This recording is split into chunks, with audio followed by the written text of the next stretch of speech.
2024 പുറത്തിറങ്ങിയ Don move എന്ന മൂവിയാണ് നമ്മൾ ഇന്ന് കാണാൻ പോകുന്നത്. മൂവിയുടെ തുടക്കത്തിൽ തന്നെ ഐറിസ് എന്ന നമ്മുടെ നായികയെ കാണിക്കുന്നു. അവൾ ഒരുപാട് ഡിപ്രഷനിലും ട്രോമയിലും ഒക്കെയാണ്. അതിരാവിലെ ഉറക്കമെഴുന്നേറ്റ് അവളാകട്ടെ തന്റെ ഹസ്ബൻഡ് ഉറങ്ങിക്കിടക്കുന്നത് നോക്കിയിട്ട് കബോർഡിൽ നിന്ന് ഒരു ചെറിയ കത്തിയും കാറിന്റെ കീയും എടുത്ത് പുറത്തേക്ക് ഇറങ്ങി. അവിടെ നിന്നും ഡ്രൈവ് ചെയ്ത് അവളുടെ ഒരു മലമുകളിലേക്ക് പോവുകയാണ്. കാർ പാർക്കിങ്ങിന്റെ അടുത്ത് പാർക്ക് ചെയ്ത ശേഷം അവൾ മുകളിലേക്ക് നടന്നുപോയി. കുറച്ച് നാളുകൾക്ക് മുമ്പ് ഇവിടെ വെച്ച് അവൾക്ക് അവളുടെ മകനെ നഷ്ടപ്പെട്ടിരുന്നു. മകനില്ലാത്തൊരു ജീവിതം മുന്നോട്ട് കൊണ്ടുപോകാൻ അവൾക്കൊരു താല്പര്യവും ഉണ്ടായില്ല. മകന്റെ മെമ്മോറിയലിന്റെ അടുത്ത് അവൾ കയ്യിൽ കരുതിയിരുന്ന അവന്റെ ഒരു ടോയ് ബോട്ട് കൊണ്ടുവച്ച ശേഷം അവിടെ നിന്ന് ചാടി ആത്മഹത്യ ചെയ്യാനായിരുന്നു അവൾ ആഗ്രഹിച്ചിരുന്നത്. അവൾ അങ്ങനെ താഴേക്ക് നോക്കി നിന്നതും പെട്ടെന്ന് അവിടേക്ക് ഒരാൾ കടന്നു വരുന്നു. സ്വയം റിച്ചാർഡ് എന്നാണ് അയാൾ പരിചയപ്പെടുത്തുന്നത്. നീ ഇവിടെ എന്താ ചെയ്യാൻ വന്നതെന്നൊക്കെ എനിക്ക് മനസ്സിലായി. നിന്റെ മകന്റെ മെമ്മോറിയലും ഞാൻ കണ്ടു. നിന്നെ മരണത്തിൽ നിന്ന് തടയാനൊന്നും ഞാൻ ആഗ്രഹിക്കുന്നില്ല. നിനക്ക് മരിക്കാനാ താല്പര്യമെങ്കിൽ നീ മരിച്ചോ. പക്ഷെ ഞാൻ വെറുതെ കുറച്ച് നേരം നിന്നോടൊന്ന് സംസാരിച്ചോട്ടെ. അയാൾ പറയുന്നതൊന്നും കേൾക്കാൻ അവൾക്ക് താല്പര്യമില്ലായിരുന്നു. എന്നാൽ അയാൾ പറഞ്ഞുകൊണ്ടേയിരിക്കുകയാണ്. അയാൾക്ക് കാറുകൾ ഒരുപാട് ഇഷ്ടമായിരുന്നു. അയാളുടെ ഗ്രാജുവേഷന്റെ സമയത്ത് അയാൾക്ക് നല്ലൊരു കാർ ഉണ്ടായിരുന്നു. ഗ്രാജുവേഷൻ സെറമണി കഴിഞ്ഞ് പോകുന്ന വഴിക്ക് അയാളുടെ കാർ ആക്സിഡന്റ് ആയി. ആ അപകടത്തിൽ അയാൾക്ക് അയാളുടെ ഗേൾ ഫ്രണ്ട് ക്ലോയെ നഷ്ടപ്പെട്ടു. ഒരുപാട് കാലം ഇയാൾ കിടക്കയിൽ തന്നെയായിരുന്നു. പതിയെ പതിയാണ് റിക്കവർ ആയി വന്നത്. ഒരുപാട് ഡിപ്രഷനിലായിരുന്ന ഞാൻ ഒരുപാട് കാലം എടുത്തിട്ടാണ് ജീവിതത്തിലേക്ക് തിരിച്ചു വന്നത്. ഇതെല്ലാം കേട്ട് കഴിയുമ്പോൾ ഐറിസ് അവളുടെ കഥയും പറയുന്നു. ഐറിസും അവളുടെ ഹസ്ബൻഡും മകൻ മാത്യുവും ഇവിടെ ഒരു ട്രക്കിങ്ങിന് വേണ്ടി വന്നതായിരുന്നു. തീ കായാൻ വേണ്ടിയിട്ട് അവർ വിറക് ശേഖരിച്ചുകൊണ്ടിരിക്കുകയായിരുന്നു. ആ സമയത്ത് അറിയാതെ കാൽവഴുതിയാണ് മാത്യു ഇവിടെ നിന്നും വീണ് മരിക്കുന്നത്. തന്റെ അശ്രദ്ധ മൂലമാണ് അവൻ മരിച്ചതെന്നുള്ള വിഷമം കാരണമാണ് അവൾ ഇപ്പോൾ ആത്മഹത്യ ചെയ്യാൻ വന്നിരിക്കുന്നത്. എല്ലാം കേട്ട് കഴിയുമ്പോൾ റിച്ചാർഡ് പറയുന്നുണ്ട്, ഞാൻ എന്തായാലും പോവാ, നീ എന്താന്ന് വെച്ചാൽ തീരുമാനിച്ച് ചെയ്തു കൊള്ളാൻ. റിച്ചാർഡ് ഇങ്ങനെ ഓരോന്ന് പറഞ്ഞിട്ട് പോയ കാരണം ഐറിസിന് മരിക്കാൻ തോന്നിയില്ല. പിന്നീട് അവൾ ആ തീരുമാനം മാറ്റിയിട്ട് റിച്ചാർഡിന്റെ പുറകെ നടന്നു വരുന്നു. നിന്റെ തീരുമാനം മാറ്റിയത് എന്തായാലും നന്നായി എന്ന് റിച്ചാർഡ് പറയുന്നുണ്ട്. അങ്ങനെ രണ്ടുപേരും വന്ന് കാറിലേക്ക് കയറുകയാണ്. റിച്ചാർഡ് ആദ്യം കാറിലേക്ക് കയറി. ഐറിസ് കയറാൻ നോക്കുമ്പോഴാകട്ടെ റിച്ചാർഡ് അവന്റെ കാർ അവളുടെ കാറിനോട് ചേർത്ത് പാർക്ക് ചെയ്തിരിക്കുന്ന കാരണം അവൾക്ക് ഡോർ തുറക്കാൻ പറ്റുന്നുണ്ടായിരുന്നില്ല. അവൾ അതിന്റെ ഇടയ്ക്കൂടെ കയറാൻ ശ്രമിക്കുകയായിരുന്നു. പെട്ടെന്ന് റിച്ചാർഡ് പുറത്തേക്ക് ഇറങ്ങി വരുന്നു. അയാളുടെ കയ്യിൽ കൊടയും ഉണ്ടായിരുന്നു. അതിനിപ്പോ മഴയൊന്നും പെയ്യുന്നില്ലല്ലോ, താൻ എന്തിനാ കൊട എടുത്തുകൊണ്ട് വരുന്നതെന്ന് അവൾ ചോദിച്ചു. അവന്റെ വരവ് കണ്ടപ്പോ എന്തോ പന്തികേടാണെന്ന് അവൾക്ക് മനസ്സിലായി. അതൊരു കൊടയായിരുന്നില്ല, ഇലക്ട്രിക് ഷോക്ക് നൽകുന്ന ഒരു ഉപകരണമായിരുന്നു. നിമിഷ നേരത്തിനുള്ളിൽ അവളെ ഷോക്ക് എടുപ്പിച്ച് അയാൾ ബോധം കെടുത്തി. അവളുടെ കൈകൾ ബാക്കിലേക്ക് ബന്ധിച്ചിട്ടുണ്ട്.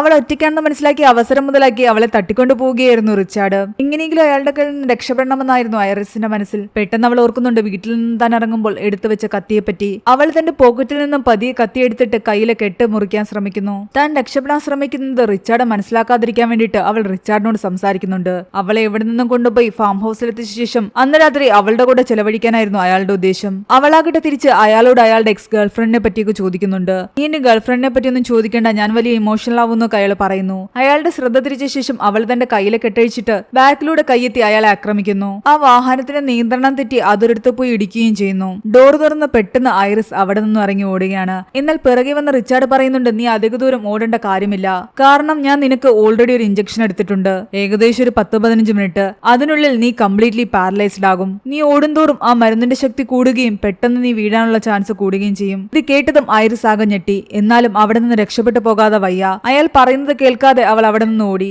ബാക്കിയുള്ള 15 മിനിറ്റിനുള്ളിൽ എങ്ങനെയെങ്കിലും ആരുടെയെങ്കിലും സഹായം തേടണമെന്നായിരുന്നു ഐറിസിന്റെ ലക്ഷ്യം. അവൾ കുറച്ചു ദൂരം ഓടിയപ്പോഴേക്കും അവളുടെ കൈകളുടെ ചലനം നഷ്ടപ്പെടാൻ തുടങ്ങിയിരുന്നു. പതിയെ പതിയെ അവളുടെ ഒരു കാലും തളരാൻ തുടങ്ങി. അവൾ എങ്ങനെയൊക്കെയോ വലിച്ചൊഴിച്ചുകൊണ്ട് നടന്ന ഒരു സ്ഥലത്തെത്തുന്നു. റിച്ചാർഡ് അവളെ അന്വേഷിച്ച് അവളുടെ പുറകെ തന്നെ ഉണ്ടായിരുന്നു. അവൻ കാണാതിരിക്കാൻ വേണ്ടിയിട്ട് മരത്തിന്റെ വേരുകൾക്കിടയിൽ അവൾ കിടക്കുന്നു. പക്ഷെ അവിടെ ഉണ്ടായിരുന്ന ഉറുമ്പുകളെല്ലാം കൂടി അവളുടെ ദേഹത്തേക്ക് കയറാൻ തുടങ്ങിയതോടെ അവൾ പെട്ടെന്ന് അവിടെ നിന്നും ഇറങ്ങി ഓടാൻ ശ്രമിക്കുകയാണ്. റിച്ചാർഡ് അവളെ കണ്ടുവെന്ന് മനസ്സിലായി. വേറെ നിവർത്തിയില്ലാതെ അടുത്തുണ്ടായിരുന്ന നദിയിലേക്ക് അവൾ ചാടി. കുറച്ചു നേരം കൂടി കഴിഞ്ഞു കഴിഞ്ഞാൽ നിന്റെ ശരീരം പൂർണ്ണമായിട്ടും തളർന്നു പോകുമെന്നും നദിയിൽ കടന്നു കഴിഞ്ഞാൽ നീ മരിച്ചു പോകുമെന്നും അവൻ വിളിച്ചു പറയുന്നുണ്ട്.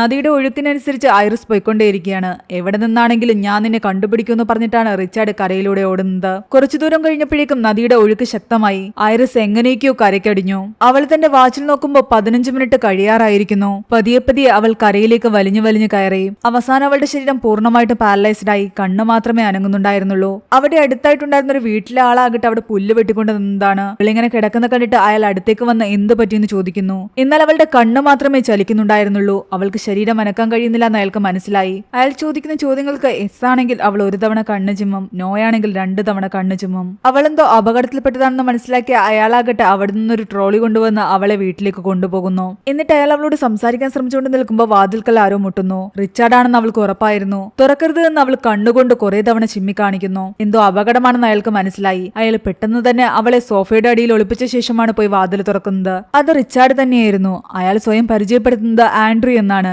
അയാളുടെ യഥാർത്ഥ പേര് ആൻഡ്രൂ എന്നായിരുന്നു. ഞാനും ആൻഡ് വൈഫും കൂടെ വരുന്ന വഴിക്ക് ഞങ്ങളുടെ കാർ ആക്സിഡന്റ് ആയെന്നും അങ്ങനെ അവളെ കാണാതായി എന്നുമാണ് അയാൾ പറയുന്നത്. അവളിവിടെ വന്നിട്ടുണ്ടോ എന്ന് ചോദിക്കുമ്പോൾ ആ വീട്ടുകാരൻ പറയുന്നുണ്ട് ഇവിടെ ആരും വന്നിട്ടില്ല എന്ന്. എന്റെ ഫോൺ നഷ്ടപ്പെട്ടു പോയി, ഞാനൊന്ന് ഫോൺ ചെയ്തോട്ടെ എന്ന് ചോദിച്ചുകൊണ്ടാണ് അയാൾ അകത്തേക്ക് കയറി വരുന്നത്. അകത്ത് അടുക്കളയിൽ ഒരു ട്രോളിയും അയാളുടെ പരുങ്ങലും ഒക്കെ കണ്ടപ്പോൾ റിച്ചാർഡിന് തോന്നുന്നുണ്ട് ഐറിസ് ഇവിടെ തന്നെ ഉണ്ടെന്ന്. നിങ്ങൾക്ക് ആരെങ്കിലും കോൾ ചെയ്യാനുണ്ടെങ്കിൽ പെട്ടെന്ന് വിളിച്ചിട്ട് ഇവിടുന്ന് പോകാൻ അയാൾ പറയുമ്പോൾ ആൻഡ്രൂ കരഞ്ഞുകൊണ്ട് അവിടെ ഇരിക്കുകയായിരുന്നു. എനിക്ക് എന്റെ വൈഫിനെ ഒരുപാട് ഇഷ്ടമാണെന്നും ഞങ്ങൾക്ക് ഞങ്ങളുടെ മകൻ ഈ അടുത്തിടെയാണ് നഷ്ടപ്പെട്ടതെന്നും അയാൾ പറയുന്നു. അതിനുശേഷം അവൾ ഒരുപാട് ഡിപ്രഷനിലായിരുന്നു, പലപ്പോഴും ആത്മഹത്യ ചെയ്യാൻ വരെ ശ്രമിച്ചിട്ടുണ്ട്.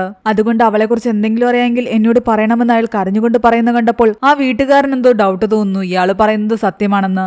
ഐറിസ് ഇവിടെ ഉണ്ടെന്ന് പറയാൻ ആ വീട്ടുകാരൻ തുടങ്ങുമ്പോഴേക്കും റിച്ചാർഡിന്റെ കയ്യിലിരുന്ന ഫോൺ വൈബ്രേറ്റ് ആകാൻ തുടങ്ങി. ഫോൺ നഷ്ടപ്പെട്ടു എന്ന് പറഞ്ഞിട്ട് അയാളുടെ പോക്കറ്റിൽ ഫോൺ ഇരിക്കുന്ന കണ്ടപ്പോൾ ആ വീട്ടുകാരന് മനസ്സിലായി ഇയാൾ പറഞ്ഞതെല്ലാം കള്ളമാണെന്ന്. അയാളുടെ വൈഫിനെ കാണാതായി എന്നല്ലേ പറഞ്ഞത്, ഞാൻ പെട്ടെന്ന് പോലീസിനെ വിളിക്കാമെന്ന് പറഞ്ഞിട്ട് അയാൾ ഫോൺ എടുത്ത് പോലീസിനെ വിളിക്കാൻ തുടങ്ങിയതും റിച്ചാർഡ് തന്റെ തനി സ്വരൂപം കാണിക്കുന്നു. അയാൾ പിറകിലൂടെ പോയി ആ വീട്ടുകാരനെ ആക്രമിക്കുകയാണ്. എന്നാൽ ആ വല്യപ്പൻ കുറെ നേരം ചേർത്ത് നിൽക്കുന്നു.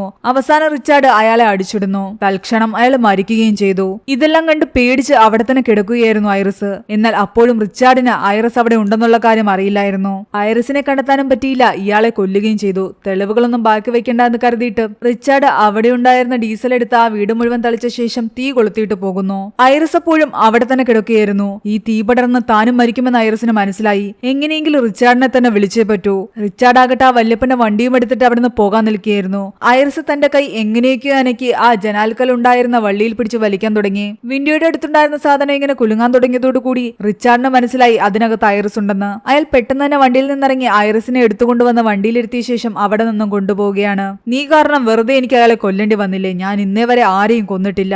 അങ്ങനെ കുറെ ദൂരം മുന്നോട്ട് പോയപ്പോൾ ആൻഡ്രൂവിന്റെ ഫോണിലേക്ക് അയാളുടെ മകളുടെ കോള് വരുന്നു. അപ്പോഴാണ് ഐറിസ് മനസ്സിലാക്കുന്നത് അയാൾക്ക് വൈഫും മകളും ഉണ്ടെന്ന്. അയാളുടെ മകൾ സ്കൂളിൽ നല്ല മാർക്ക് എടുത്തു എന്ന് പറയാനായിരുന്നു വിളിച്ചത്. അയാൾ വീട്ടിലേക്ക് വരാത്ത സ്ഥിതിക്ക് അയാളുടെ ഫാം ഹൗസിലേക്ക് ഇന്ന് വൈകുന്നേരം ഞങ്ങൾ രണ്ടുപേരും വരുന്നുണ്ടെന്ന് അയാളുടെ വൈഫും കുട്ടിയും പറയുന്നു. വരണ്ടാന്ന് അയാൾ പറഞ്ഞിട്ടും അവര് കേൾക്കുന്നില്ല. അവര് വരുന്നതിന് മുമ്പ് ഐറിസുമായിട്ട് അവിടെ എത്തിയിട്ട് അവളുടെ കൂടെ കുറച്ചുനേരം ചെലവഴിക്കണമെന്നായിരുന്നു ആൻഡ്രൂവിന്റെ മനസ്സിൽ. അത് കാരണം അയാൾ വണ്ടി സ്പീഡിൽ വിടാൻ തുടങ്ങി. പെട്രോൾ കുറവാണെന്ന് മനസ്സിലാക്കിയ അയാളാകട്ടെ ഒരു പെട്രോൾ പമ്പിലേക്ക് പെട്രോൾ അടിക്കാൻ കയറ്റുന്നു. എന്നാൽ അവിടുത്തെ മെഷീൻ കാർഡ് എടുക്കാത്ത കാരണം അയാൾ ഷോപ്പിനുള്ളിലേക്ക് കയറി ക്യാഷ് കൊടുക്കുന്നുണ്ട്.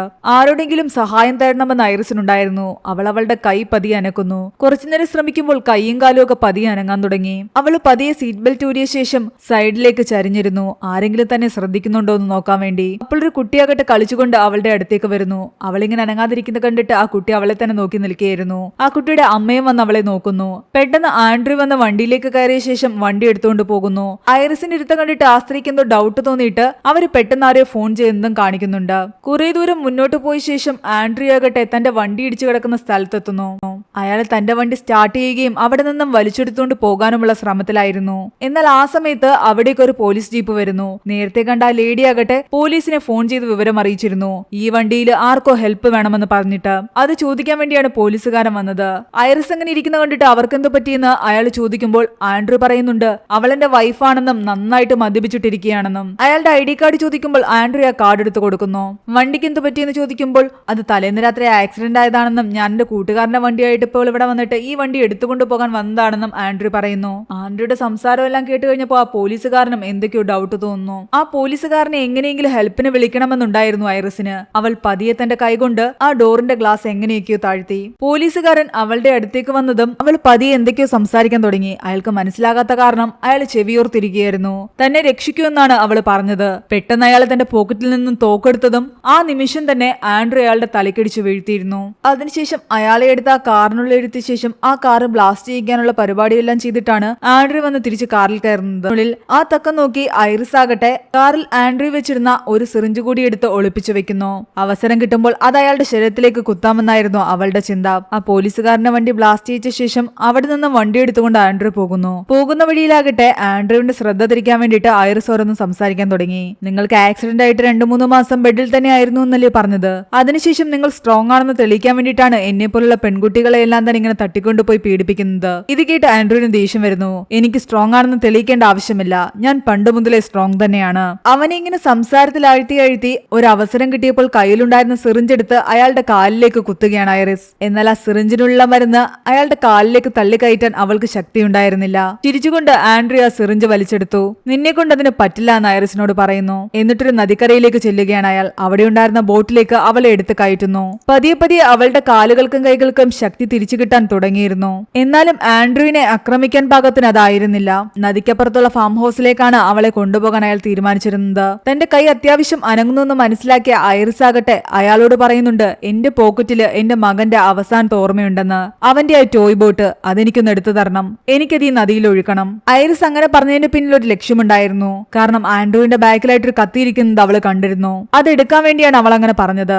ആൻഡ്രൂ വന്ന് അവളുടെ ആഗ്രഹം നടത്തി കൊടുക്കാൻ വേണ്ടിട്ട് അവളുടെ പോക്കറ്റിൽ നിന്നും ആ ചെറിയ ബോട്ട് എടുക്കാൻ ശ്രമിച്ചതും ആൻഡ്രൂവിന്റെ ബാക്കിൽ നിന്നും ആ കത്തി വലിച്ചൂരി അയാളുടെ കഴുത്തിലേക്ക് തന്നെ അവള് കുത്തുന്നു. അയാളുടെ കയ്യിൽ ഒരു തോക്ക് കൂടി ഉണ്ടായിരുന്നു. വേദന കൊണ്ട് പൊളഞ്ഞ ആൻഡ്രൂ ആകട്ടെ ആ തോക്കെടുത്ത് അവളെ ഷൂട്ട് ചെയ്യാൻ ശ്രമിക്കുന്നുണ്ട്. ആ മൽപ്പിടുത്തത്തിനിടെ ഒരു ബുള്ളറ്റ് വന്ന് ബോട്ടിലാണ് കൊള്ളുന്നത്. അയാളുടെ കയ്യിൽ നിന്നും തോക്ക് എങ്ങനെയൊക്കെ തട്ടിപ്പറിച്ചിട്ട് അയാളെ വെള്ളത്തിലേക്ക് തള്ളിയിട്ട ശേഷം അവള് വീണ്ടും വീണ്ടും ഷൂട്ട് ചെയ്യുന്നു. ആൻഡ്രൂ മരിച്ചിട്ടുണ്ടായിരുന്നില്ല. അയാൾ കരയ്ക്കെത്താൻ വേണ്ടിയിട്ട് എങ്ങനെയൊക്കെയോ നീന്തിക്കൊണ്ടിരിക്കുകയാണ്. ബുള്ളറ്റ് കൊണ്ട് വിള്ളല് വീണ കാരണം ആ ബോട്ടിലേക്ക് വെള്ളം കയറി പതിയെ ബോട്ട് മുങ്ങി. ഐറിസ് എങ്ങനെയൊക്കെയോ നീന്തി കരയ്ക്കെത്തി. അപ്പോഴേക്കും അവളുടെ ശരീരത്തിൽ നിന്നും ആ മരുന്നിന്റെ എഫക്ട് പോയിരുന്നു. അവൾ നോക്കുമ്പോ ആൻഡ്രൂ കരയ്ക്കെത്തിയെന്ന് മനസ്സിലായി. പതിയെ അയാളുടെ അടുത്തേക്ക് അവളെത്തി. അയാൾക്കെന്ന് അനങ്ങാൻ പോലും വയ്യാതെ കിടക്കുകയായിരുന്നു. മരിക്കാറായി കിടക്കുന്ന ആൻഡ്രൂവിനെ നോക്കി അവസാനമായിട്ട് ഐറിസ് എല്ലാത്തിനും നന്ദി പറയുന്നു. കാരണം മരിക്കാൻ വേണ്ടി ഇറങ്ങി തിരിച്ചവളായിരുന്നു അവൾ. ആൻഡ്രൂവിനെ മരണത്തിന് വിട്ടുകൊടുത്തിട്ട് ഐറിസ് അവിടെ നിന്ന് പോകുന്നിടത്താണ് ഈ മൂവി അവസാനിക്കുന്നത്. ഈ മൂവിയുടെ സ്റ്റോറി എങ്ങനെയുണ്ടായിരുന്നു നിങ്ങൾ താഴെ കമന്റ് ചെയ്യുക. എക്സ്പ്ലനേഷൻ ഇഷ്ടപ്പെട്ടെങ്കിൽ വീഡിയോ ലൈക്ക് ചെയ്യാനും ചാനൽ സബ്സ്ക്രൈബ് ചെയ്യാനും മറക്കണ്ട.